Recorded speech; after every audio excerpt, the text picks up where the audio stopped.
Ish futbollisti shkodran Arvio Fishta, punojësi i një kompanie interneti, ka ndërruar jetë pasi dyshohet se ka rënë në kontakt me energjinë elektrike.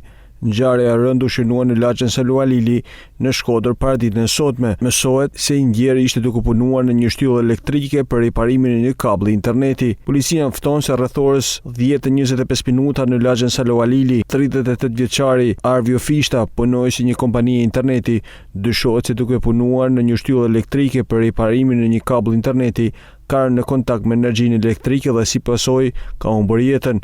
Grupi hetimor po punon për sqarimin e rrethanave të ngjarjes. Arvio Fishta ishte edhe pjesë e sportit, pasi ishte edhe trajner i portierëve në Akademinë Djelmnia Shkodrane, ndërsa Fishta ushtronte edhe profesionin e psikologut në një shkollë 9 vjeçare në njësinë Rrethina. Për vite me radhë, Fishta ka organizuar aktivitete të ndryshme ndërgjegjësuese, duke bashkuar fëmijë e prindër dhe duke dhënë një kontribut të madh për banorët në integrimin e socializimit të tyre.